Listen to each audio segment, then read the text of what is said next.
Kemenristek BRIN mempersembahkan Inovasi Indonesia Expo 2020. Pameran Virtual Riset Inovasi Teknologi terbesar diikuti oleh berbagai lembaga penelitian dan industri. Diselenggarakan pada 10 hingga 13 November 2020. Inovasi Indonesia Expo 2020 hadir dengan berbagai rangkaian acara.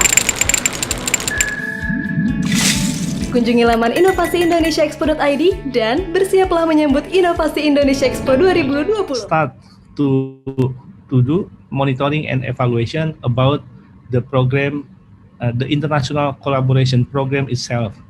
And today, we are going to monitor and evaluate about the research program, research international collaboration about orangutan. Orangutan is one species origin from Indonesia, and here we have the data also. So we know the country who do the research about orangutan, and then we also have data about university who has research collaboration with Indonesia about orangutan. So this is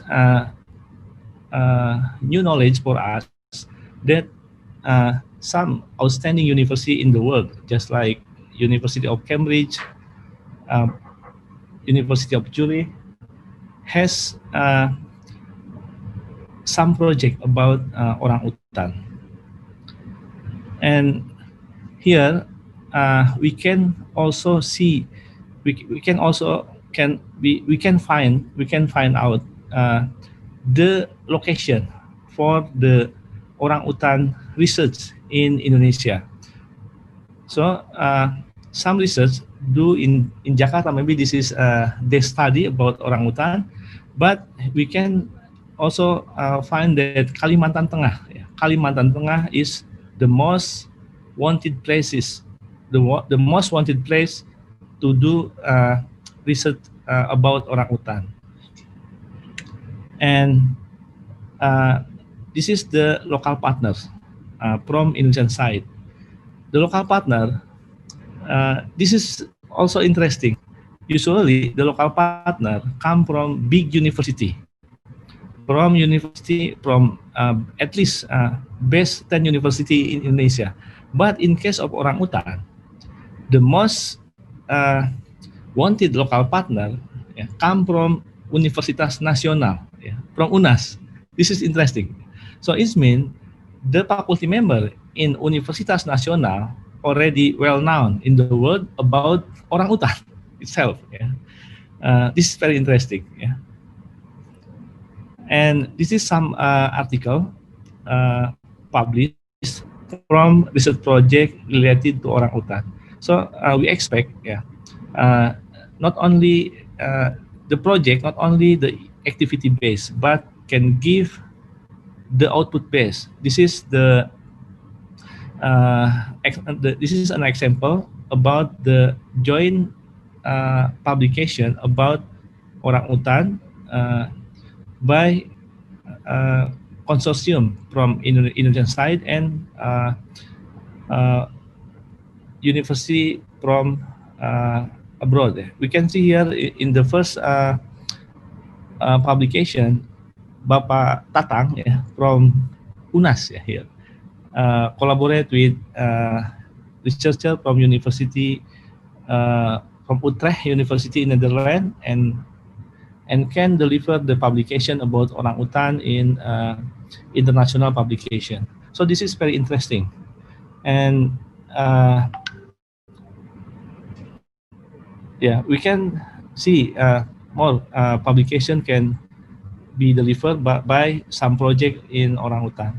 So maybe so after we find this data,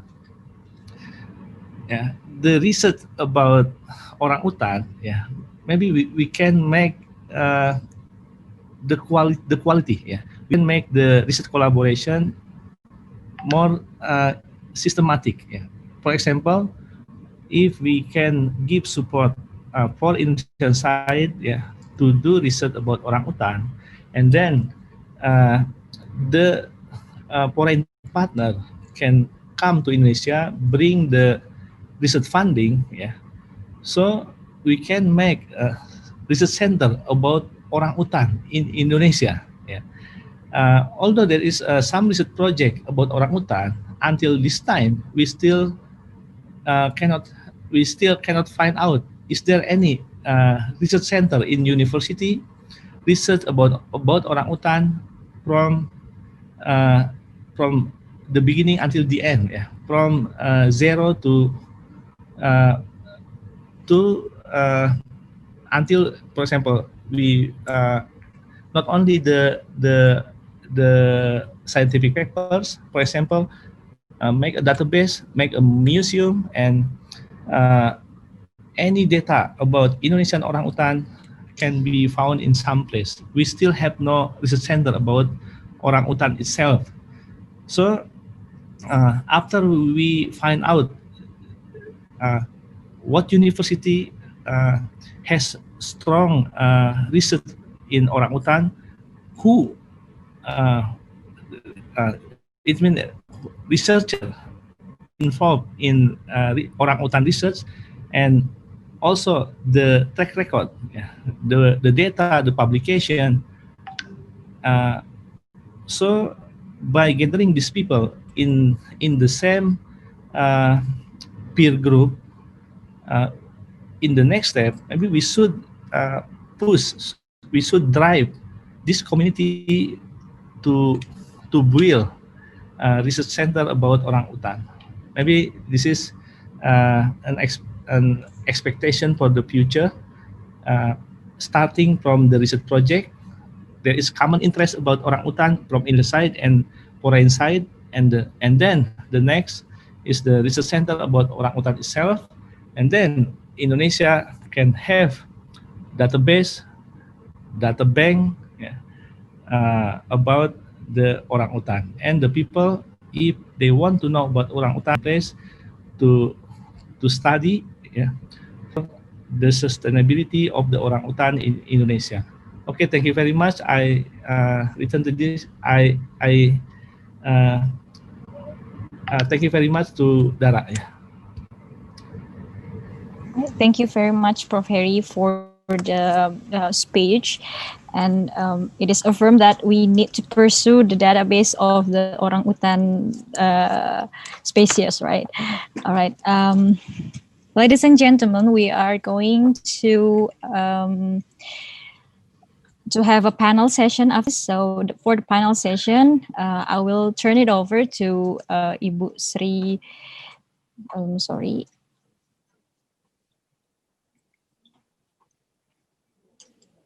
Excuse me. All right. Yeah, the panel session, I will turn it over to our moderator today, Dr. Sri Suci Utami, to facilitate the panel session for this event. So for Dr. Sri Suci Utami, the floor is yours. Thank you very much, Dara. Welcome everybody. Selamat siang, Ibu dan Bapak sekalian. Good morning, Helen, Xiaohin, Ivona, and Kako, who lives in Europe. By now, you're in the morning, probably at the moment. Can you hear my voice? Okay, Yeah, it's clearly here. It's clearly here. Okay. Yeah. So we divided into two sessions for this presentation and discussion. First of all, we will have Helen Moro Bernard, and later on we will have hang on. I will share their CV in here. Can I share it with them? Yeah, yes, you may share screen. Yeah. Okay. All right. Can everybody see this? Yes. Yes. Okay. Thank you. Just to confirm. So our presentation will be given by Dr. Helen Moro Bernard from based in Sabangau Forest, the research basically from Sabangau Forest, and at the moment she's the postdoctoral fellowship with the University of Exeter. Helen's graduate from University of Cambridge for her PhD, and together with her husband and colleague, starting the research in Sabangau maybe since 2003, as far as I remember. So Helen, we give you 30 minutes to share your research finding, and I give you the floor.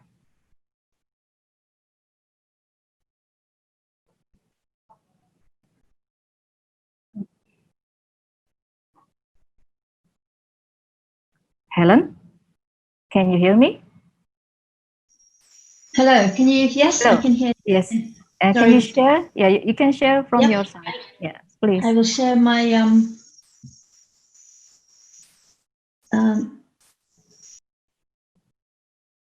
okay, hopefully this should work.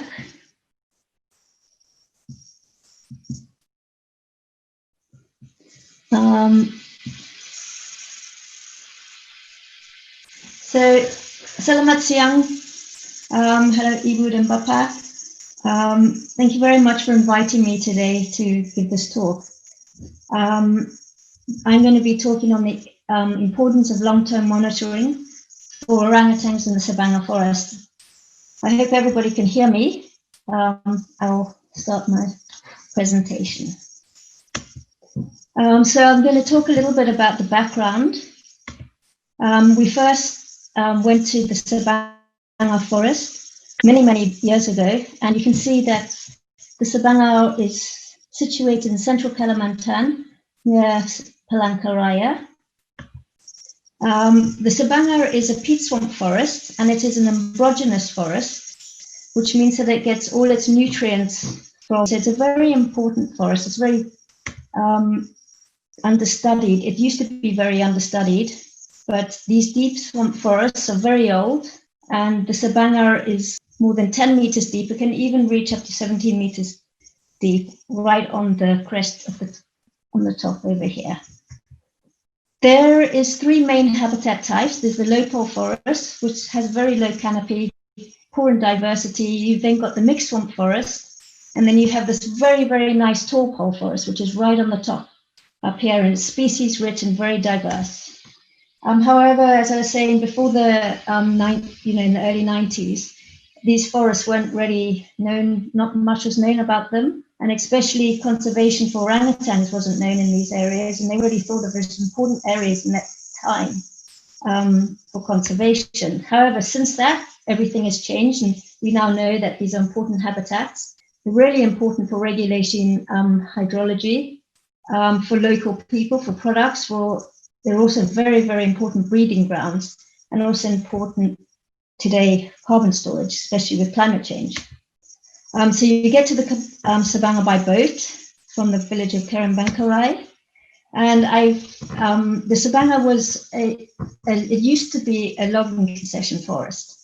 And in 1995, I first went there with the University of Nottingham and the University of Palangkaraya. The researchers that I was with were interested in looking at peat. And so that was the first time that we went into this forest, and you got access into the forest really because of this railway. These railways went 22 kilometers into the forest, and they gave access to researchers to get further into the forest than they would otherwise have been, which would be near the river where the peat was much not as deep. So having this access, they were able to find out that these deep peatlands existed. A lot of work was done by Jack Riley and Sue Page with Sweeter Lehman at that time. And this is the research area. The Sabangau is a 6,000 kilometers squared area, and it's an active logging concession at that time. You can see this red line. That is the railway that went 22 meters into the forest. In 2005, 95, this was not a burnt area there. So this was very nice tall pole forest here. And this was the other railway that went along here. So it got lots of access in order to do studies. These were the different forest habitat types. You've got the low forest down here, you've got the tall in the top here, and then you've got this mixed swamp forest down here by the river. 1997, this area was set up by the University of Palangkaraya for research on peat. So I'm just talking now a little bit about the monitoring. So it started in 95. At that time, it came out that you could use nest counts for orangutans to estimate densities and come up with population numbers. So you can see here the designation of the different forest types and the habitat types. So you've got the low pole, the mixed swamp, and the tall pole here. When we did the density studies, we used the logging railway to access these forests by walking along them and doing surveys all the way up to the tall pole forest. And we found out that the densities were not even all over the forest, that they differed, that the highest densities were found in this tall pole forest here and in the mixed swamp forest. Because these are both high in productivity, then the lowest densities were found in the low pole forest here. This is a very short forest. The trees don't really get above 10 meters. It used to be very, very wet. It's waterlogged all year round in the natural state. It's not that way anymore. And it's not very high in diversity. So it's not a preferred habitat for orangutans. They like the tall forest. But you can see here that these areas were burnt in the 97 fires. So this area was found to be one of the most important areas for orangutans at that time. Since then, obviously, lots and lots of studies have been done on orangutans, and we know that orangutans inhabit most lowland forests, and up in the Swana Range, there's big populations up there. So the savanna was identified then as an important area for conservation for orangutans. This just gives you an idea of where the different populations of orangutans are. This and savanna. When these surveys were done, you could see that savanna actually has a medium population, a medium density, which is good for the area. It shows that the swamp forests have a medium density. You're getting higher densities up here. There's more than one habitat type, and where you're going up into the hills, the density of orangutans gets lower. So in 2007, sorry, there were there were awful fires in Indonesia. There's an awful El Nino year, and this exacerbated the problem. And as a result, the area where we had been, where the logging concession was, burnt in a nice tall pole forest. At that time, the concession finished. The area was meant to be left for another 35 years, and then the concession would have come back. But what happened is, during that time when the concession, Seti Lamjaya, left the area illegal, they took the railway with them, and the illegal loggers entered into the savanna. And instead of using railways to access trees, they would cut canals into the peat. And these are an example here that you can see that some of the canals are. They would float the wood out of the forest because it was much easier to cut closely in these tall habitat types, and that's probably because of these big trees have a lot of the fruits. They have more fruits on them. They traveled in the secondary habitat type because this habitat type, there was really nothing to do there. So they just kind of went through this habitat type to get to the feeding trees in the tall areas.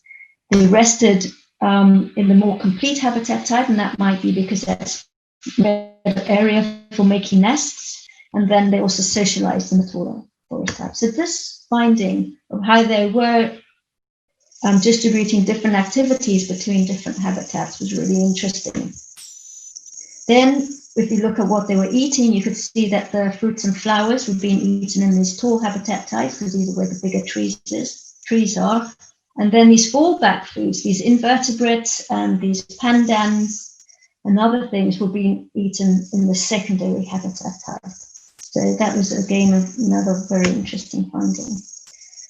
So when we wanted to see were orangutans actually actively choosing to certain areas over others, we found that they were actually positively choosing these tall habitat types, and it didn't really matter if they were complete or not, because this TIC has been chosen over these smaller habitat types. So they were actively choosing areas where there were tall trees, canopy. And then we wanted to look at their ranging. So how are they ranging within this habitat type? And you can see that the savanna has similar range size to other habitats which are homogeneous, which don't have lots of, that are sort of one habitat, other peats from forests, and it's less than 500 hectares. Whereas if you look at areas where there's more than one habitat type, the ranging patterns there, the orangutans have much larger ranges. They have more than 500 hectares in their home range for females. And so this is really interesting to see the difference between how the habitat type influences the range sizes. So really important things for management plans to think about, and translocation into which areas are you going to translocate orangutans. It's all very interesting information when it comes to ranging.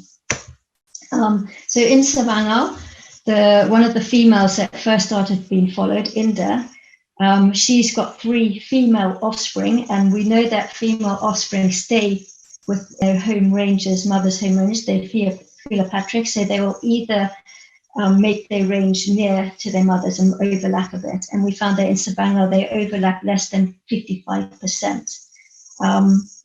And I hypothesize that the females have this petal theory.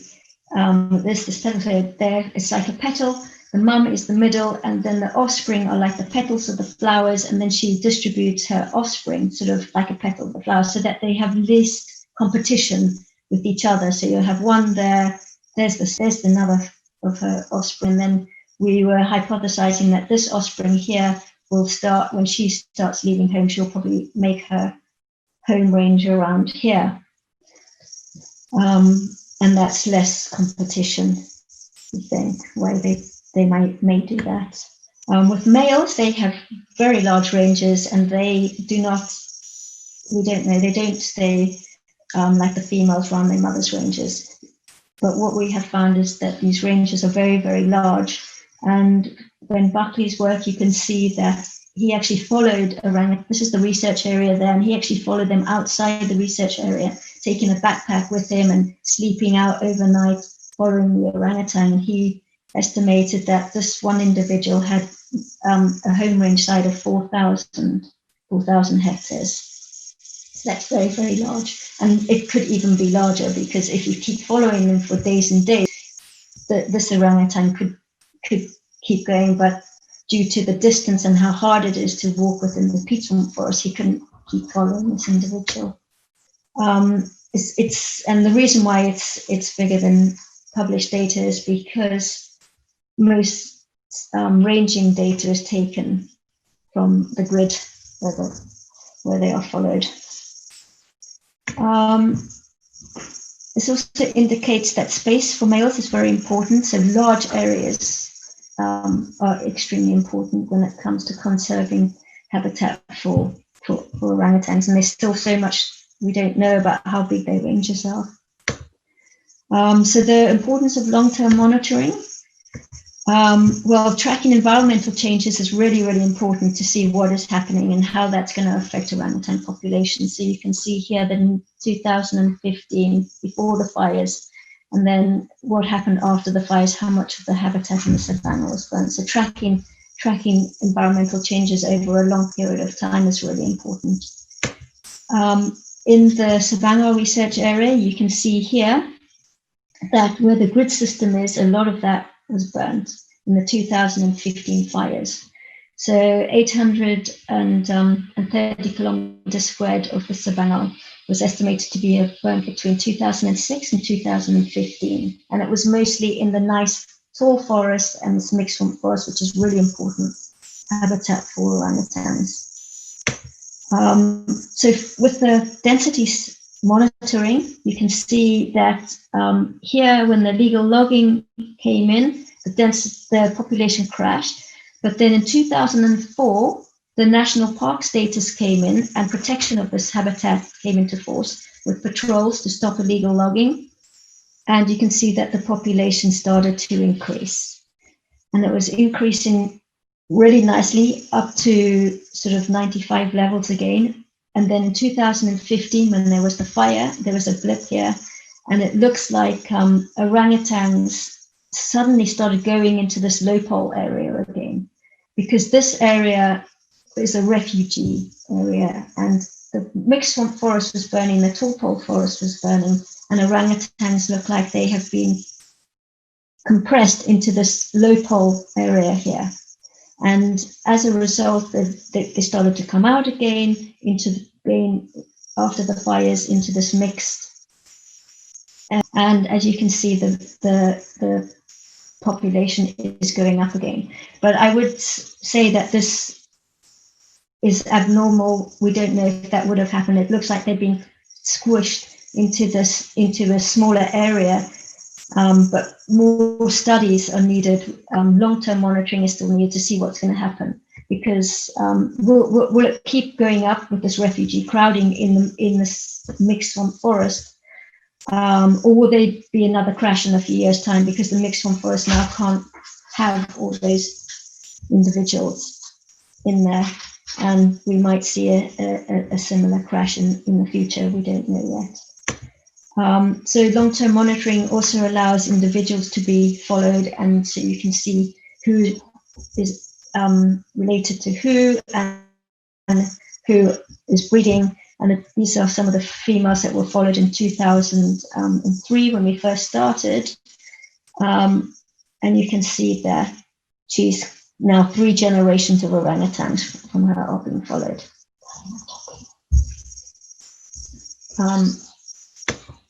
And what you can see also, the families, from the genetic analyses, you can see that all these females are actually different from different families. And the main family, Indus family, she occupies the center of the grid here. And these are her females. So she's the matriarchal mother, and then she's got all her offspring that are setting up their ranges around her. And then we've got another family here, Gracia, who's on the outskirts here on this side. And then we've got Viola's family up here. Due to the 2015 fires, a lot of the grid system where we were following these individuals was burnt. You can see here. And what we found from work that Axel has been doing, that the ranges looked like that they had compressed during the fires. And then after the fires, they got a little bit bigger, but it looks like range size has got smaller since the fires. So this has affected female ranging. And that might be because more individuals have come into the area, maybe. Over here, you could have more individuals that have come in. So what's going to happen to their ranges? Will they get bigger again? Or will the females move their ranges? What we found here is that this individual, Gracia, who had her range here where the fire was, she wasn't able, she would have been ranging right over here, but because of the fires, she has not been able to do that, and her range has got smaller. She has offspring Georgia, and although Gracia would have occupied this area, we were hypothesizing that Georgia would set up her range over here. So she'd be over here to the east, but because of the fires, they haven't been able to do that. So Georgia's had to push her range over to the east, over to the west, over here. And also the other females who would have lived here have been moving this way too. Some new females have been spotted. We don't know if those females are going to stay there or what's going to happen to those females, because this area, Gracia's range has got smaller, or she hasn't pushed over, so she's staying within her confined area, even though she can't use this area, and she's not actually expanding her range over to here. Helen, excuse me. Yeah? You only have 1 minute left. Sorry. Oh no, sorry. So I'll just go through. So looking at social interactions is really interesting. So who's socializing with who? We looked at the specific gravity, but to see that if drought was having any effects, and it looks like that drought does have an effect on orangutans, that they are being dehydrated. Also looking at parasites, which Abby's been doing, we found that with the dry, there's more parasites around in the dry season, and that is this might affect them in the future, because the more that the habitat dries out, there might be more parasites around. And so this is really important baseline data for the future. So the importance of long-term monitoring, population monitoring tracks, and it shows that orangutan numbers were high during the concession, similar to other peat swamp forests, and that this concession was not logging the species. It highlighted that the 2001 decline was numbers, it was due to the illegal logging, because important foods were logged, and this might have caused the crash. More females were thought to have died of starvation than males, because they were less likely to have moved into neighboring ranges. And this can be seen from the 2015 fires, that Gracie's home range has decreased, but will she expand this, we do not know. Males have larger ranges than females, so they can move away, but their travel paths may be affected by fragmentation of the habitat. So can males cross these burnt areas? We don't know. So long-term habitat monitoring tracks changes. The tall pole forests were found to be very important for fruits and flowers, but in 2015, the forest fires and the drying of the peat might mean that the habitat quality has decreased. So need to be done, and monitoring health is important as the habitat changes. So how do parasite loads change with the changing environment? So long-term monitoring and conservation go hand in hand. The Sabanga provides evidence of conservation in action, showing that when the national park was made and the area was protected, that we did see a nice increase in the population numbers back to how they were before the illegal logging came in. This is the patrol team and that work with the national park, and the firefighting teams that put out the fire. Lots of dams have been built in order to try and keep the water in the forest. So it's showing that work in the national park and the firefighting. 2003, and we study the unique ecology of this particular site. We've been studying the foraging strategies of the animals at that site, and studying the physiological adaptations that these animals have evolved given the unique challenges posed to them by this site. Tuan is managed collaboratively by UNAS Jakarta, by University of Zurich in Switzerland, and by Rutgers University in New Jersey. And the itself is a roughly 1,200 hectare tropical peat swamp in central Kalimantan, Borneo, along the Kapus River. Now, it's a characteristic peat swamp habitat in that it's got these relatively short and patchy canopy structure, with trees rarely getting above about 25 meters. The peat depth at the site ranges anywhere from 1 to about 3 meters and increases as you move towards the easterly boundaries of the site. But what's particularly important to us about this research site is that it has among the highest orangutan densities of any site reported in most population estimates. So a really important place to study orangutan ecology and conservation. Now, thanks to over 17 years of hard work, we've managed to accumulate over 106,000 hours of full-day nest-to-nest focal observations on 80 habituated and well-known individual orangutans. Flowering has a rapid increase. So when there's smoke, trees flower faster and they stop leafing.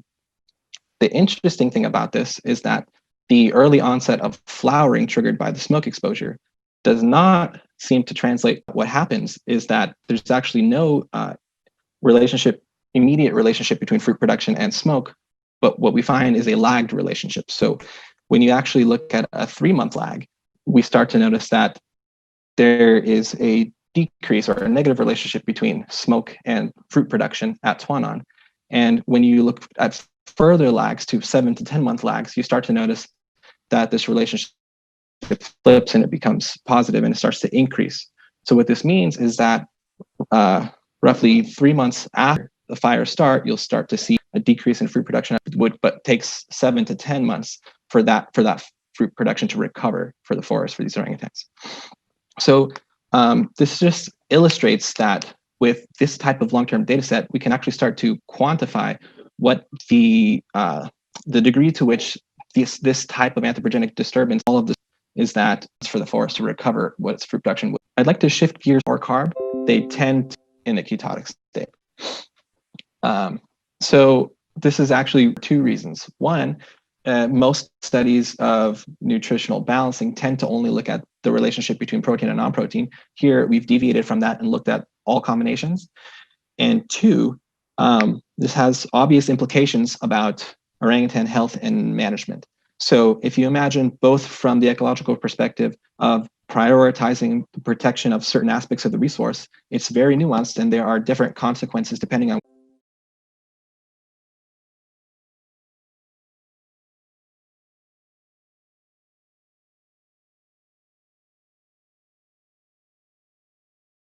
survive after fire. Are there any specific food they eat after fire? To me, we don't know yet. We haven't looked at that detailed yet. Okay. And the third question is from Adventus Panda. You know him for sure, yeah? He's from biology and maybe he's been doing research in the past with all you guys in Sabangau. So he has a question. Is there any suggestion from your experience about the parasite load regarding their quadrupedal behavior? Well, what we've only really just started. Abby just had started the parasite. Ivona knows more about the parasites, but the parasite monitoring that Abby did, it's only just been started, and it looks like during the dry season, certain parasites they're more prevalent. We think because the peat swamp forest has very acidic water, usually if anything gets into the water, it usually dies. You can drink the water in the peat swamps. It's so acidic that most things die. And we think because it's drying out and the ground is not wet anymore, that parasites are more likely to survive, and therefore we don't have the data really from the past, but it looks like that maybe parasite load might be a lot higher now that there's many months of drying where there isn't water on the ground or isn't rain to sort of wash all these parasites away. So we hypothesize that the parasite load will probably get higher as this forest gets drier. Okay, thanks Helen. Well, Pak Panda, Bang Panda, mungkin nanti dari presentasi Bu Ivona dan Pak Wisnu bisa akan menjelaskan lebih detail tentang pertanyaan parasit. Yeah. Is there any question for Xiaohin from the floor? If not, hi Xiaohin, it's really interesting result that you show to us. And because that's also more detailed what the find from Helen. So I was wondering, is the related with the ranging? Because, well, you have this nutrition mapping and we know all about that and still going on the research, because when you do this nutrition mapping, you cannot just do it for 1 or 2 years. Yeah, we need longer data for that. But what I'm curious is related to the ranging, especially between the female and the male. When is it the same when they decide to go straight or not? Because, for example, with the females, they are philophatory, so it means they just around in the near of the birth area of them, while the males they can go far away. So is there any difference with that? And the second thing is it means if you have just a very small ranging, especially when they just get the fire a problem things. So the chance to survive, is it more with the male for that or what? Yeah. Great question. So what I've noticed in terms of the movement between males and females is that the female at Tuanan, the female ranges tend to be in the 300 to 400 hectare range, and the males, we're not allowed to follow them outside of the study area. So we have an underrepresented sample of their home range. But even with that problem, their home ranges are dramatically large, and they overlap with 70% of any other individual at the site, basically. And what you notice is that females tend to have more periodic use of different areas within the range. So within a day, they move similarly. They have similar amounts of directed movement versus meandering movement. But females will just move within their range in a kind of periodic way, and they'll use different neighborhoods within their range over and over. Versus males can kind of just drift around. And so if there's a part of a range of a male that gets damaged by a fire, that male has more options to just continue on without much problem. Versus females, I guess potentially if neighboring orangutans are related to them, they might have the option to move beyond their range and not get attacked, but it seems unlikely. So I think the consequences of disturbance to the ranging area is higher for females. Okay. I have a question. Ibu, Oh ya, silakan Bapak Sirin. Yeah, thank you, Salhin. Amazingly, I see the resemblance, a lot of, well, not very detailed like we're doing, but the one with the macaca nigra, the macaques, Sulawesi crested black macaque. Some of the patterns, some of the groupings and the food they're eating, consistency and eating some the species of fruit, not the same species, but the species available. Do you have any information or reading anything about this resembling of macaques, especially macaca in North Sulawesi? It's actually in the beginning they thought it was an ape in the beginning of exploration in this area. And there's also the social resembling is so striking to me by examining the information that we have now. Yeah, so am I understanding the question correctly, that you're asking how similar the macaque foraging is to the orang foraging? Is that? Yes, especially for the macaca nigra. Yeah, honestly, I know very little about macaca nigra. Like, I know that at Tuanan, mostly we have the longtail and the pigtail macaques, and that's pretty much the only macaques that we have at Tuanan. And I personally have not studied Sulawesi macaques at all, a lot about their nutritional situation or their ranging situation. I know that orangutans and macaques tend to be quite opportunistic, and they tend to have quite a diverse resource base. And so they tend to also, because of that, they tend to overlap into things that they're both willing to exploit.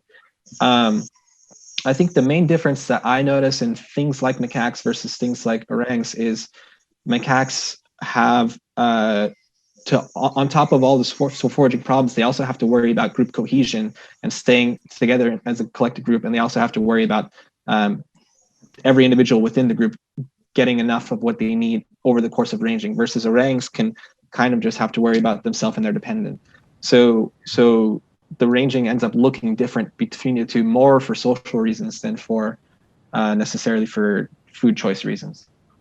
Well, for a small study that we had, also something that's a little bit strange to me for the macaques, that well, comparing to what you're doing, I would like to do the modeling that you're doing for the fruit trees.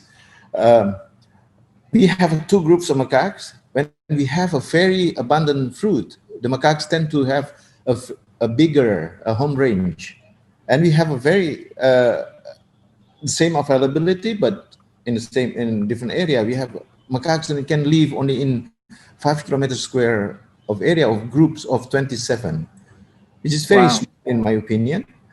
Yeah. Sorry, 25. The total 5 kilometers, the peripheral area is less than 10.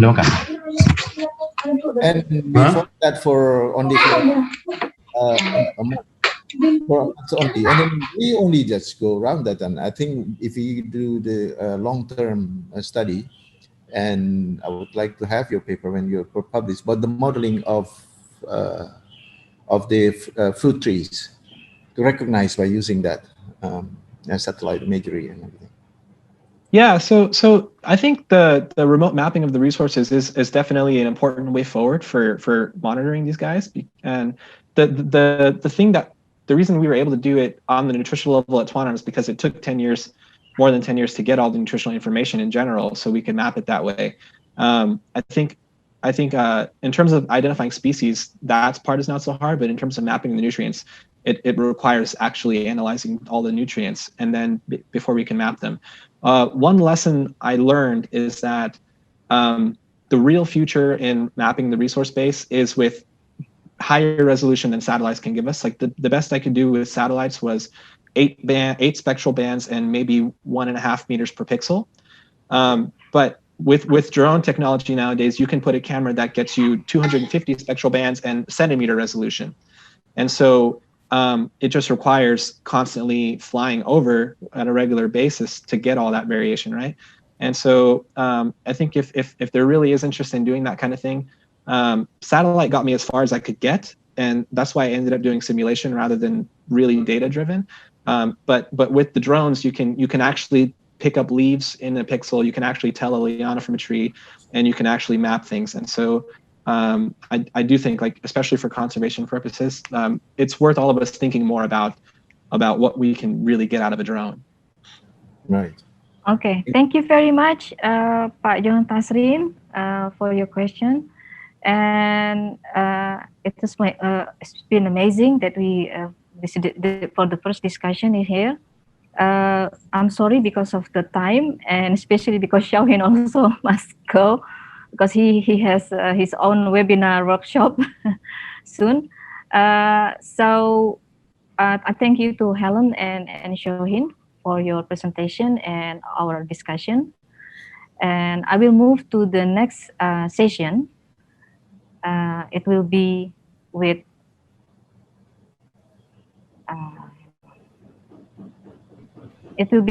Dr. Tatang Mitrastia from UNAS, and also with Dr. Caroline Schupli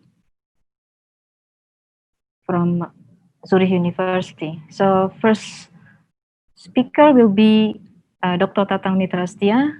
At the moment, he is the Dean of the Faculty of Biology and also Magister Biology at Universitas Nasional. He's been doing research in Ketambe for his PhD. Dominan itu mempunyai akses terhadap pakan, juga terhadap betina. Ya, tujuannya apa? Bagi jantan tentunya untuk keberhasilan reproduksi. Ya. Nah, data dalam penelitian jangka panjang itu membuktikan bahwa saya waktu itu penelitian selama 3 tahun saja, itu hanya 22 kali terjadi interaksi jantan dan jantan, dan 1 kali terjadi take over. Ya, jadi antara jantan dominan satu menjadi yang tadinya masih bukan dominan menjadi dominan. Di sini 0. Kemudian sampai 2010 Nur juga digantikan lagi. Ya, jadi penelitian. I will give the floor to Dr. Caroline Schupli. She's a graduate from University of Zurich for her master and her PhD. Both important for developing effective conservation strategies. So our research is focusing on 2 main research sites. We have Swak Balimbing in Sumatran orangutans, and we have Tuanan in Borneo, where we study Bornean orangutans.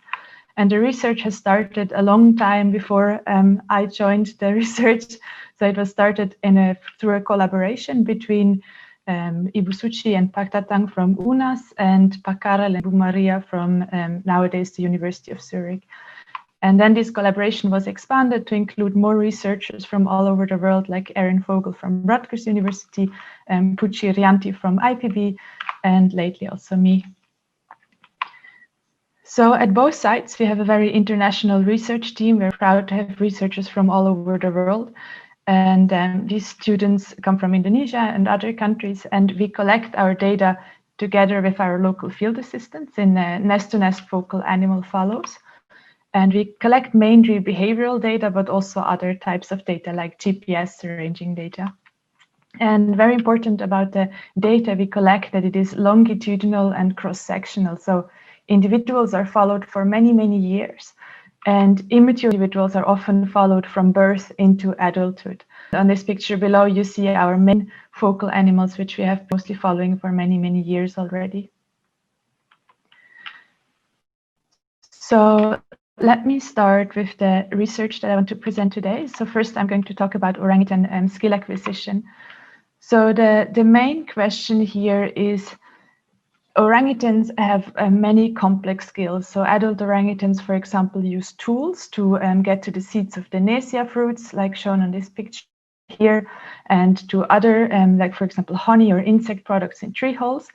And the big question is, how do immature orangutans learn all these skills? So they, for example, at SWAC, they eat more than 200 different food items. And we were wondering, how does little Frankie, for example, on the picture here on the left, learn how to use a tool and learn how to eat all the other food items? So far for skill acquisition, we have mainly focused on foraging skills, so learning how to eat and how to find food. For example, food recognition skills, which we approximated by the size of the diet repertoire. So how many food items do orangutans eat, and how does this develop with their age? And on the picture below, you can see the diet repertoire size over the orangutan age. And as you can see, as they get older, their diet repertoires increase, and around the age of weaning, so around 6 to 7 years, they reach adult-like repertoires. And interestingly, immature females, those are the red lines, they reach larger repertoires than immature males. Aside from food recognition skills, we have also looked at food processing skills and how those developed. We approximated those food processing skills via feeding rates, so how fast they can eat certain food items. But like for the food recognition skills, these food processing skills develop over many, many years. And around the age of weaning, immatures seem to reach 100% levels. And interestingly, both at the age of weaning, so as soon as orangutans have reached 100% their skill competence, they can be weaned, which means that they can stop drinking the mother's milk. And if you think about that, we need to create social learning communities and guide their learning process. And this brings me to my next culture. And the big question here was, how cultural are orangutans? And I will start here with a definition. So we define culture as all socially transmitted skills and knowledge. So everything they learn from other individuals is called wild orangutan populations. So where there is no human disturbance, no logging, no habitat loss, survivorship during immaturity is actually quite high. So orangutans survive in undisturbed populations. They survive at a higher rate than any other wild non-human great ape species. And interestingly, it's very comparable. Human in the really huge number, 96.4%. I will give you more brief information. What is self-medical? Self-medical behavior, there is the direct, the first suggestion possibility for the use of secondary plant metabolites to catch animal, you're just waiting for the sample.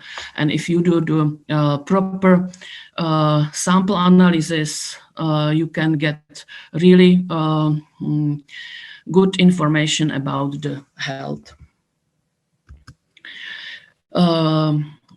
We study interaction between parasite and host, which is necessary to find out how the orangutan or other organism fight with the disease.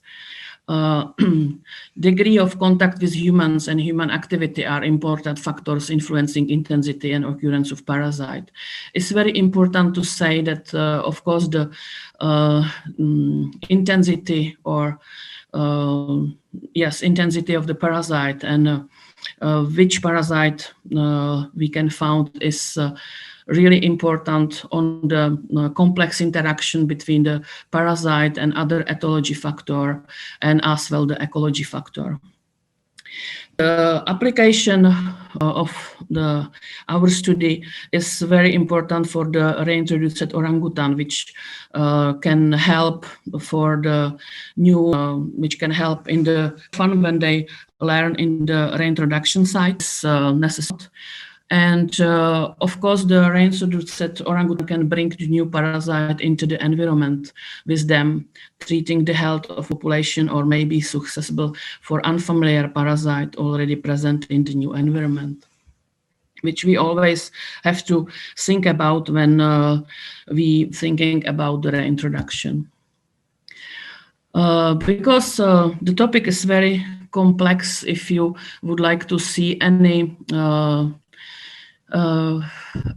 reaction or any interaction between the parasite load or parasite intensity and the host, it's very important to do the long-term research and to collect lots of important information, especially about they eat, how they eat, when they eat. And as well, of course, you have to have the fecal sample, which you have to the proper proceed after. When we came to this topic, there was not so many information about the orangutan parasite. I can say that it was in compared to African or other primates in America or everywhere, it was very, very low information about orangutans parasite. And if there was information, the information was only about the taxon, not on the species.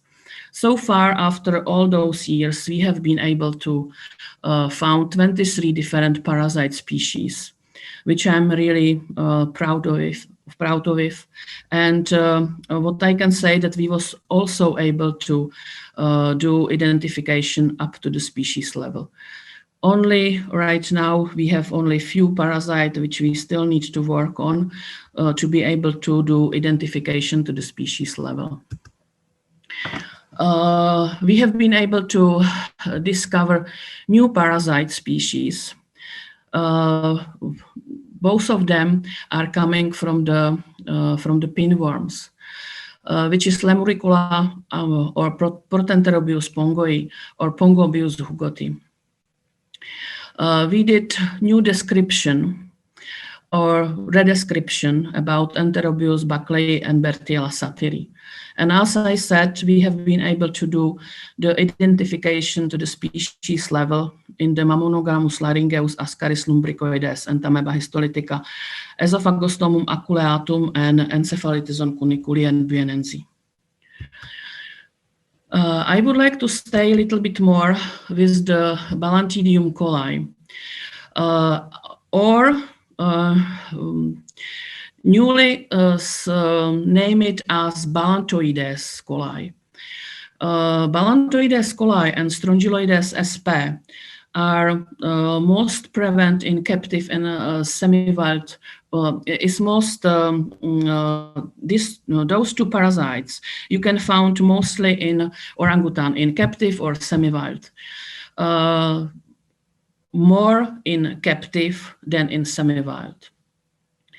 Concerning the Balantoides coli, I don't want to go to more detail about the systematics through the first name as the Paramecium till correct name to today, which is Balantoides coli. And Balantidium coli is staying with the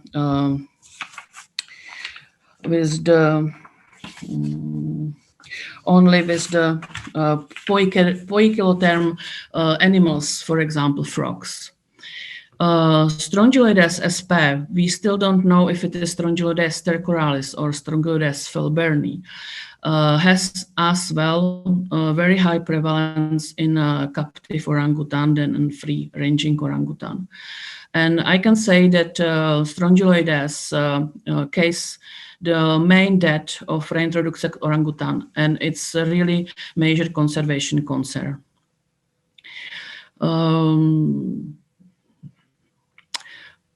From this point of view, I also would like to point it that through the fruiting cycles, dietary variation is only a long-term parasitological monitoring of white orangutan will provide the necessary basal information of population health, which is required. And now, a little bit more about this Balantoides coli, because I think that this is as I said, this is the second or first, how you would like to present, if it is first or second, most important parasite in orangutan. So far, we had lots of discrepancy in the past about the pathogenicity of this parasite. There is several cases with the Balantidium coli up to the death of the host, up to the death to the orangutan. Several cases in contra that there is no clinical sign, that there is no problem with the Balantidium coli. That means lots of people was discussing and talking about is Balantidium coli pathogenic or not. Here I prepare for you the examination how problematic diagnostic of Balantidium coli is. On the slide in the bottom where you can see the cyst, you can see the cyst of Balantidium coli, which is pathogenic parasite, but as well the cyst of Buxtonella sulcata, which is non-pathogenic parasite. And I think that this is the main issue of all this discrepancy about the Balantidium. You can very clearly see that under the electron microscope, you are not able to distinguish if it is Balantidium coli or Buxtonella sulcata. And this is the problem. Because you can distinguish only on the molecular, by the molecular method. Right now we are working to see the difference across the site with this Balantidium coli, and as well what is the difference, how is the difference and situation with the zoo over the Europe, Asia and America. Application of our results can be used for improved health and quality of the life for the captive orangutan in zoo and rehabilitation program. And as I said again, only long-term study allow us to see how everything is working and if there is any interaction between the parasite and the food and the other ecology factors. Here is our so far publishing findings, which is not complete. We have been able to publish together about almost 20 articles on this topic. And we really much hope that we will be able to continue with our educational as well with our research part. Thank you for your attention. Thank you, Dr. Ivona. We start with the parasite from your research together with Dr. Wisnu. So I give the floor to Dr. Wisnu to continue.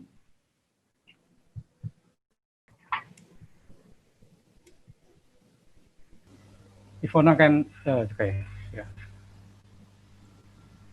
Ya. Ya. Persilahkan, saya persilahkan, okay. Dr. Wisnu. Ya.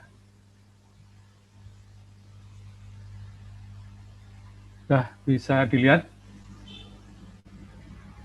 Ya, sudah Pak, bisa dilihat. Baik, good afternoon, everybody. This afternoon I will continue discuss about parasite in orangutan. So, yang pertama terima kasih Dikti dan juga panitia yang sudah menyediakan waktu, ya, meskipun ya. Kemudian juga ada grant yang dibahkan ke kami, yang tidak kalah pentingnya adalah kita ikut networking internasional. Saya jadi ikut Bu Suci kemanapun kegiatannya, saya selalu ikut kalau ada kesempatan kita bisa bergabung di situ. Ya. Kemudian yang terakhir 2015 itu sudah mulai banyak kegiatan OVAC. Di sini ada yang ikut partisipannya itu dari teman-teman dari Dr. Iwan, ada dari Jogja, dari berbagai tempat rehabilitasi Dr. Iwan itu yang tergabung di OVAC, Orangutan Veterinary Advisory Group ya. Kemudian juga kita ikut share informasi juga di pertemuan Asosiasi Parasit Veteriner Indonesia. Tentunya ini menjadikan satu media yang baik untuk capacity building, penulisan publikasi bersama, dan juga training. Ya.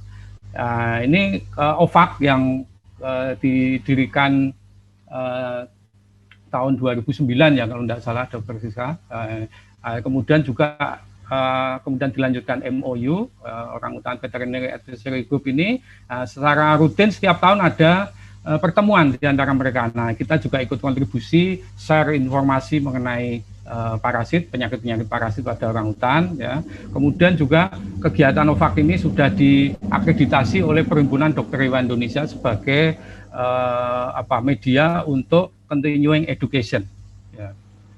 Kemudian saya kira itu yang dapat saya sampaikan. Jadi pada prinsipnya parasit masih memiliki arti yang penting bagi orangutan, ya, baik di wild, semi wild atau captive, dan banyak faktor yang berpengaruh di situ ya. Ada climate change, forest fire, migrasinya manusia, ya, warga masyarakat, ya, dan itu penting sekali ya, khususnya terkait dengan faktor, kemudian terkait dengan host pest intermediate dan juga reservoir seperti tikus dan sebagainya. Nah, kita juga perlu sinergi ya dengan berbagai pihak ya, baik itu universitas, lembaga riset ya, kementerian ya.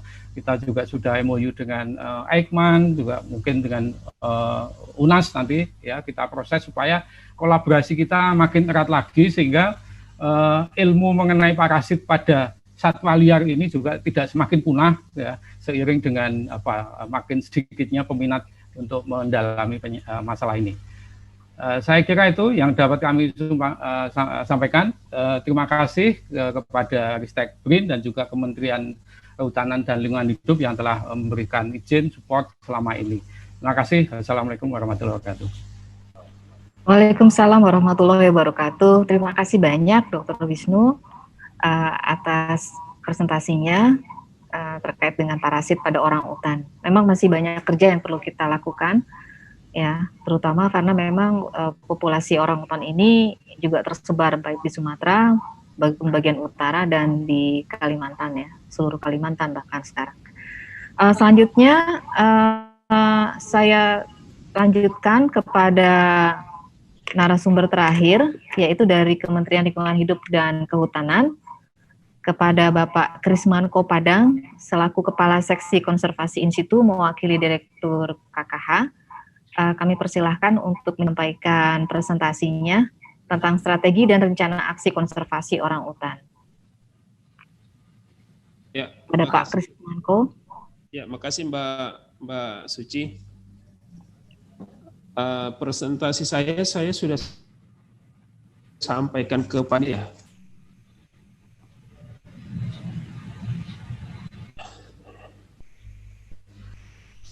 Ya. Baik, Pak.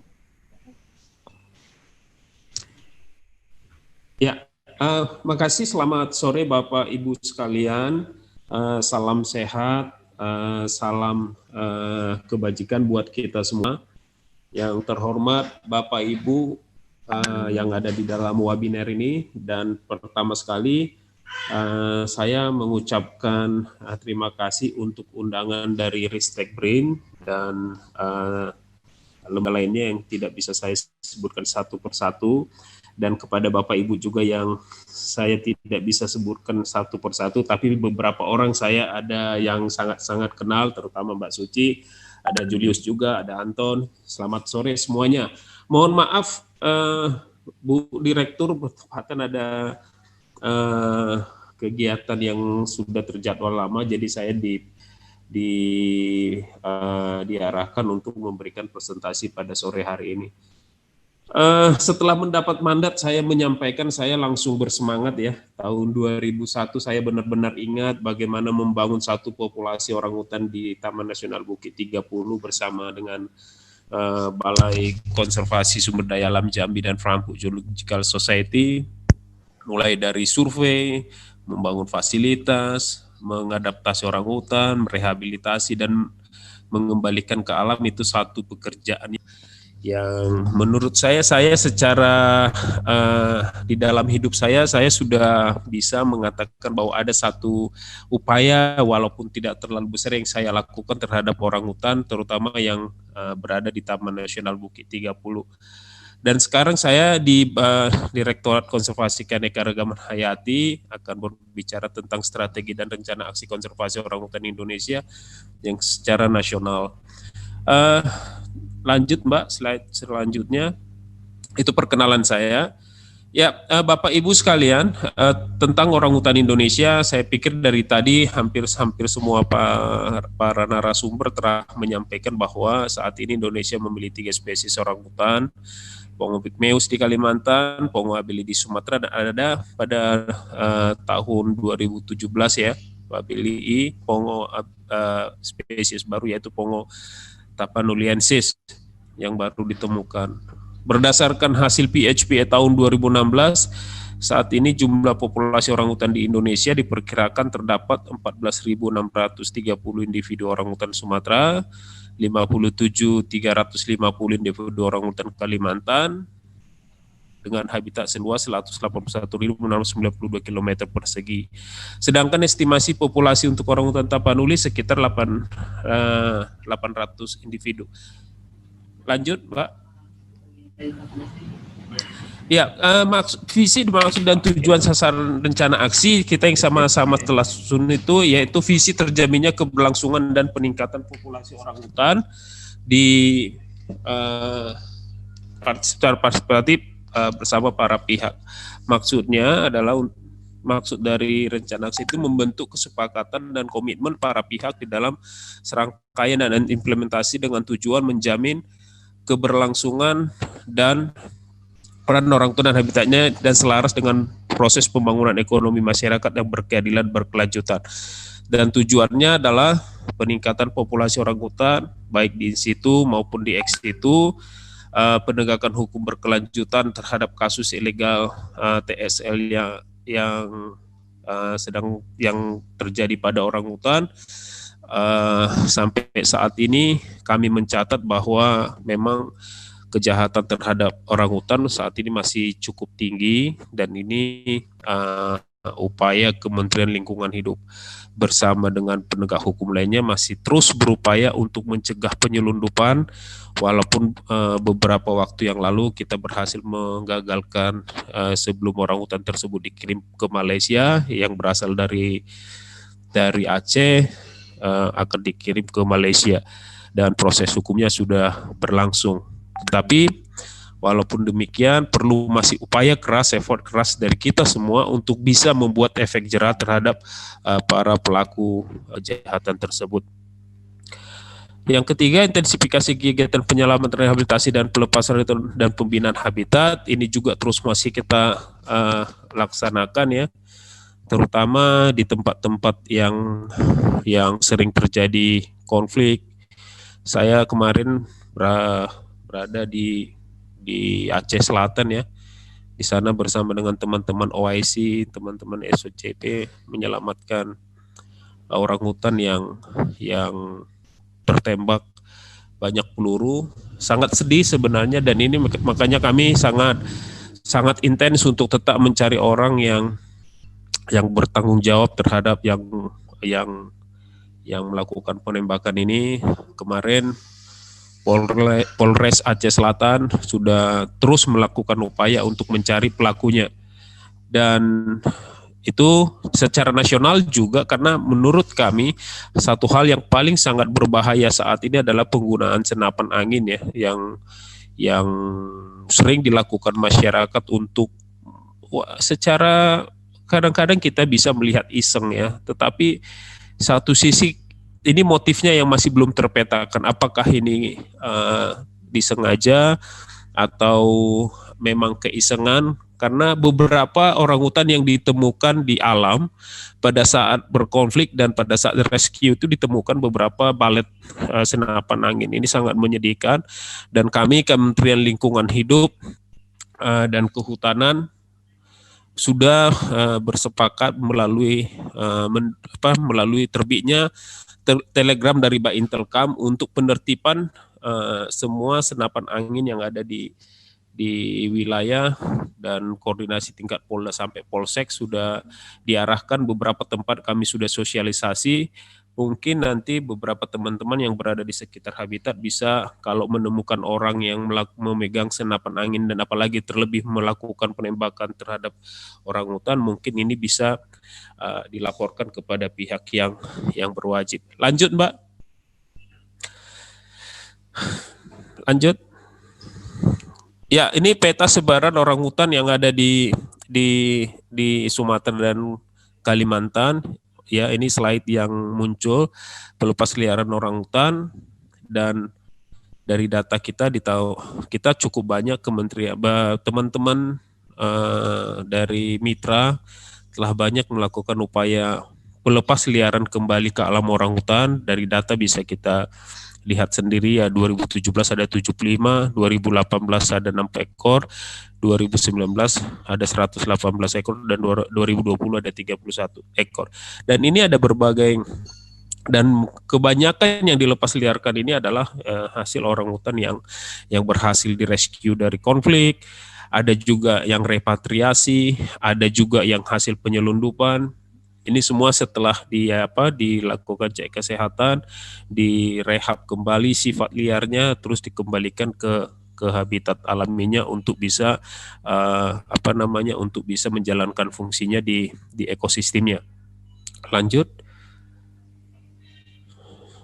Ya, ini peta sebaran lokasi-lokasi pelepasan orangutan, mulai dari ada Tanjung Puting, ada Betung Kerihun, dan Sentarum, dan masih banyak tempat lain. Ini saya pikir yang di Sumatera, yang ada di Kalimantan, yang di Sumatera sebenarnya ada juga seperti di Janto, ada di Bukit 30, masih belum masuk di dalam peta ini.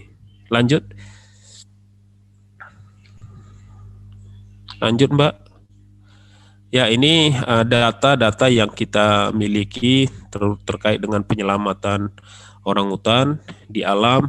Ini beberapa kejadian ada di Kalimantan, dan seperti yang saya sampaikan tadi, bahwa konflik antara manusia dan orangutan masih menjadi PR besar kita di kemudian hari, dan ini yang perlu sinergitas di kita semua. Terima kasih selama ini pada teman-teman mitra yang telah mendukung kami Kementerian Lingkungan Hidup untuk melakukan penyelamatan orangutan, dan berharap kerjasama ini masih tetap bisa kita kerjakan di kemudian hari untuk menjaga stabilitas tetap populasi orangutan bisa bertahan di alam dan bisa juga bertambah seperti harapan kita semua yang kita sesuaikan di dalam rencana aksi kita tadi. Terus lanjut, Mbak.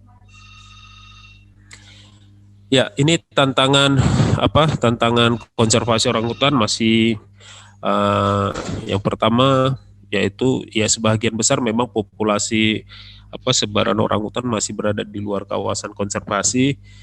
Ya, harapan kita sih sebenarnya kalau orangutan tahu bahwa kawasan konservasi adalah tempat yang bagus, tapi kan sekarang ini beberapa juga kita lihat bahwa di luar kawasan konservasi juga masih memiliki habitat yang baik yang untuk bisa bertahan orangutan tersebut. Ya, dan kebakaran hutan dan lahan terutama di Kalimantan yang masih cukup masif yang menjadi tantangan untuk konservasi orangutan juga. Konflik manusia dan orangutan yang hampir saya pikir beberapa teman-teman di daerah masih tetap menemui adanya konflik antara manusia dan orangutan, dan rescue bukan hanya kadang-kadang menyelamatkan orangutan tapi juga kadang-kadang masyarakat yang terinteraksi dengan konflik ini juga seringkali emosi dan menjadi mengancam teman-teman di lapangan, dan itu sangat apa namanya ya, sangat miris sih sebenarnya melihat kadang-kadang manusia yang masuk ke habitatnya, setelah berubah habitatnya ada konflik seperti ini, justru orangutan yang disalahkan. Ini tantangan-tantangan seperti ini yang harus tetap kita tidak boleh menyerah, harus tetap berjuang untuk tetap keselamatan orangutan tersebut. Baru tantangan berikutnya perburuan, perdagangan, dan penyelundupan ini yang tadi saya katakan itu masih sering terjadi, dan bagaimana upaya perburuan ini bisa dihentikan ini beberapa kami pemerintah penegak hukum lainnya sudah mencoba membuat beberapa strategi, bekerja sama juga dengan Baintel Mabes Polri untuk bisa memantau perdagangan orangutan ini.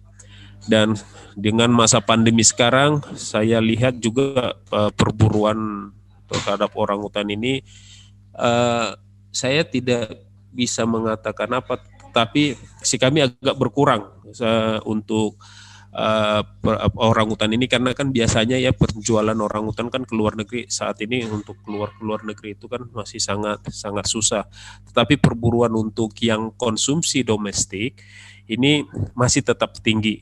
Tetapi untuk orangutan sendiri, kami untuk sesaat setelah pandemi ini memang agak berkurang, karena di dalam lokal sendiri orang tidak terlalu pasarnya orangutan tidak terlalu seksi. Pasar orangutan ini hanya di keluar yang lebih mahal, dan itu yang menjadi incaran para pedagang broker orangutan. Terus rehabilitasi dan pelepas liaran cukup banyak masih orangutan yang berada di pusat-pusat rehabilitasi, dan pada saat proses pelepas liarannya kita masih habitat yang viable, habitat yang cocok, habitat yang non koordinat yang terfragmentasi. Tadi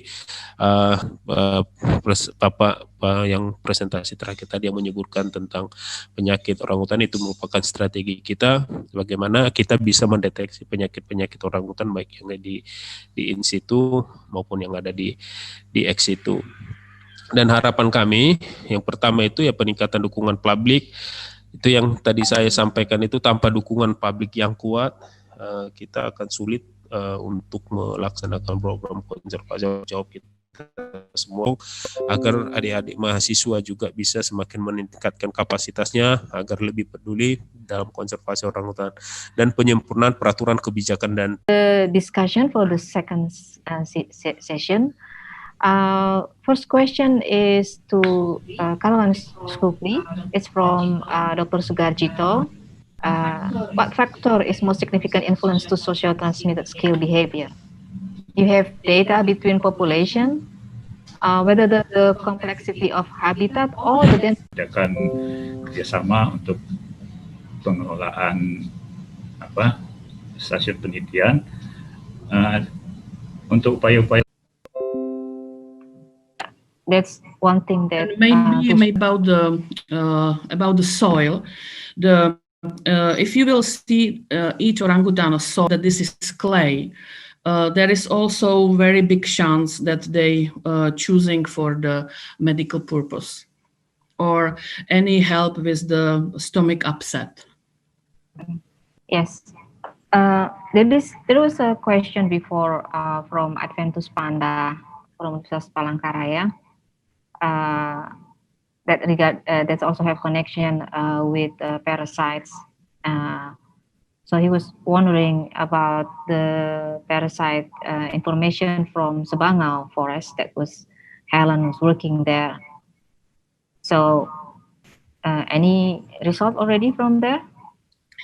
The trends, as I said, it's look like that because of the acid of the water in the swamp forest, there it's look like that in those places the parasite prevalence are lower than the other side, but we will have to wait for the final results. This is just a trend what we can see from our past results, but I think that we need to work more on that.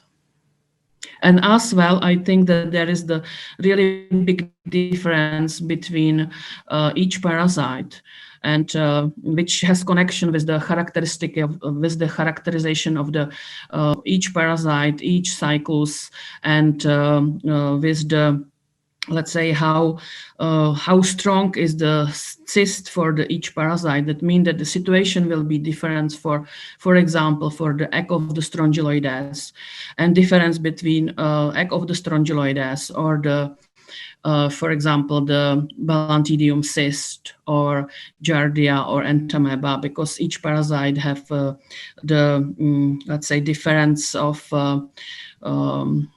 how they survive in the external place. Yeah. So this means that the adaptation not only with the orangutan Yes, itself, but also with the parasite itself. Yeah. Thank you very much, Dr. Ivona, dari introduksi orangutan ini. Terakhir kan publikasinya tahun 2009 ya. Sementara setelah itu belum ada lagi kajian. Walaupun sebetulnya beberapa artikel terkait dengan post monitoring setelah rilis atau setelah pelepas liaran itu juga sudah ada yang dipublikasi ya, baik di internasional maupun di dalam negeri. Tapi mungkin kalau untuk itu baru per site saja, belum secara keseluruhan. Semuanya ya, secara keseluruhan. Iya, iya. Jadi itu, kita juga masih menunggu SOP-nya ini ya, supaya bisa sama semua metodenya. Kemudian ada pertanyaan lain dari Pak Maman, Taman Marga Satwa Ragunan ini. Apakah kebijakan terkait peraturan masalah ini ada kaitannya dengan perubahan pada Undang-Undang Omnibus Law? Kalau di Undang-Undang Cipta Karya yang kami pelajari, dan itu ada sangat jelas dimention bahwa Undang-Undang Nomor 5 tentang konservasi keanekaragaman hayati tidak ada disinggung di dalam undang-undang. Maksudnya? Ya, kalau mengenai apa-apa yang diatur di dalam Undang-Undang Nomor 5 tahun 90 tersebut sama sekali tidak ada disinggung di dalam Undang-Undang Cipta Karya, seperti itu, Mbak. Tadi kan pertanyaannya apakah coba diulang, Mbak? Iya, jadi apakah kebijakan yang terkait peraturan ini kan katakan banyak tadi ada beberapa peraturan ya yang disampaikan oleh Pak Krismanko. Apakah ini ada dalam Undang-Undang Omnibus Law? Oh, saya tegaskan nggak ada berhubungan Undang-Undang Cipta Karya dengan Undang-Undang tentang konservasi sumber daya alam. Oke, saya lanjut dengan pertanyaan berikutnya ya. Ini karena terkait juga dengan pelindungan di lapangan ya. Ini dari Dr. Muslih Hidayat dari UIN Banda Aceh, Araniri. Mengenai perlindungan habitat orangutan, bagaimana kebijakan dari pemerintah, terutama terkait dengan illegal logging dan pembukaan lahan yang melibatkan perusahaan besar. Karena 70%, lebih dari 70% posisi orangutan di luar area konservasi. Apakah ada kemungkinan perluas area konservasi jika ditemukan orangutan di wilayah lainnya, ya di luar wilayah konservasi gitu? Adakah kebijakan ke arah sana? Ya, tadi kan saya sudah sampaikan, Mbak, bahwa rencana pembangunan jangka menengah di bidang konservasi sumber daya alam itu kan dalam 4 tahun ini keidentifikasi kaum keanekaragaman hayati tinggi ya.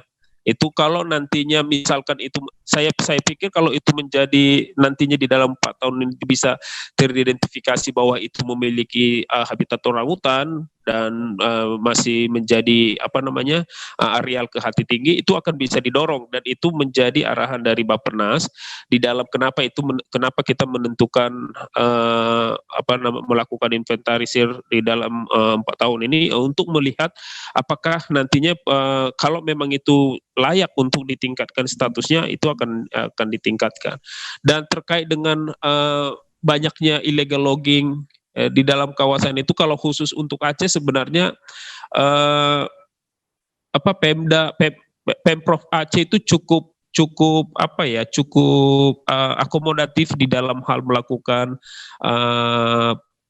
meningkatkan atau membuat satu peraturan yang melibatkan semua pihak untuk mengurangi kerusakan hutan dan perburuan satwa liar. Baru-baru ini Gubernur mengeluarkan SK Satgas bersama untuk kejahatan ke lingkungan, dan itu kalau didorong itu cukup bagus, karena menurut saya kalau hanya pemerintah pusat yang diharapkan untuk bisa mengurangi itu, saya pikir memang tidak akan cukup efektif. Tetapi keterlibatan Pemda, dalam hal ini pemerintah provinsi yang saat ini kewenangan kehutanan ada di provinsi, cukup kuat untuk bisa mengurangi kerusakan itu. Saya pikir itu yang lebih harus kita sama-sama dorong gitu. Tapi yang saya pastikan tadi, kalau memang nanti suatu kita bisa mengidentifikasi bahwa areal yang disampaikan tadi masih cukup density orang hutan masih cukup tinggi, saya pikir sangat layak untuk diperluas kawasan-kawasan itu untuk menjadi perlindungan. Gitu, Pak. Ya, terima kasih Bang Kris. Artinya sebetulnya sudah begitu banyaknya survei dilakukan, juga bagian dari penelitian ya dalam hal ini yang dilakukan oleh banyak pihak ya, baik di Sumatera maupun Kalimantan. Ini sudah bisa menjadi database awal ya. Jadi untuk IKN tadi ya, Inventaris Keanekaragaman Hayati Nasional. Karena memang sebenarnya kalau untuk orang utan ini sudah lumayan banyak hasil-hasil riset yang bisa juga dipakai jadi dasar untuk dasar untuk pengambil kebijakan. Mudah-mudahan ini bisa segera dilaksanakan ya Pak Kris. Siap. Oke, kemudian ada satu pertanyaan lagi dari untuk Ibu Ivona, for Ivona. There's a question from Putu Oka Ngakan. Is there some kind of a natural behavior of orangutan to eat certain kind of medicine plant species when they got infected by parasite? We didn't see so far any kind of self-medical behavior as was described in the African apes. We didn't see yet something like that, like leaf swallowing or bitter pit chewing. We only saw that they was eating the clay, but we didn't do the analysis of the clay. That means we can't confirm that it was the clay. And what do you think? Why? I mean, the research with orangutan already since 1970s. So many hours that we've been in the field. And what do you think? Why we never seen this kind of behavior with orangutan when there are a behavior like that in chimpanzees, I guess, in Africa? I have only explanation that we observe the orangutan not, let's say that sometimes you can't really see what they do up there on the canopy.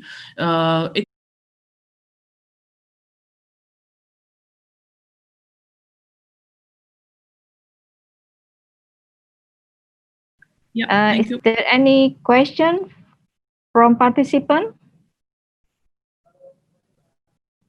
Because there's no question in chat room. So is there any question from the other participant?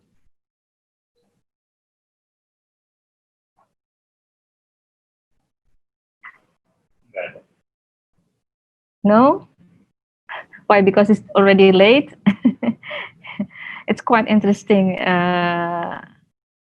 discussion already, yeah, that we have during this afternoon session.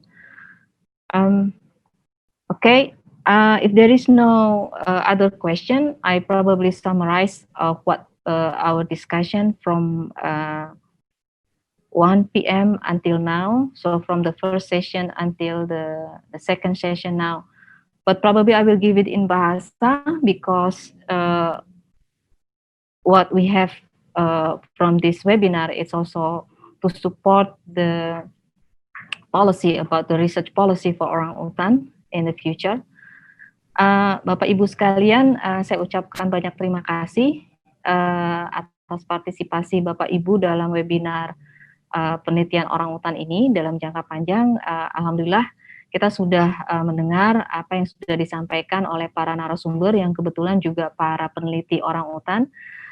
Semuanya adalah peneliti orangutan dari berbagai era dan juga melakukan penelitian orangutan dalam waktu yang panjang. Banyak lokasi-lokasi riset yang ada di Indonesia ini, karena memang 90% populasi orangutan di dunia ini adanya di Indonesia. Untuk di Sumatera memang lebih fokus adanya di Sumatera bagian utara, yaitu di Provinsi Aceh maupun di Provinsi Sumatera Utara. Di Sumatera juga kita memiliki 2 spesies orangutan, yaitu spesies orangutan Sumatera dan spesies orangutan Tapanuli.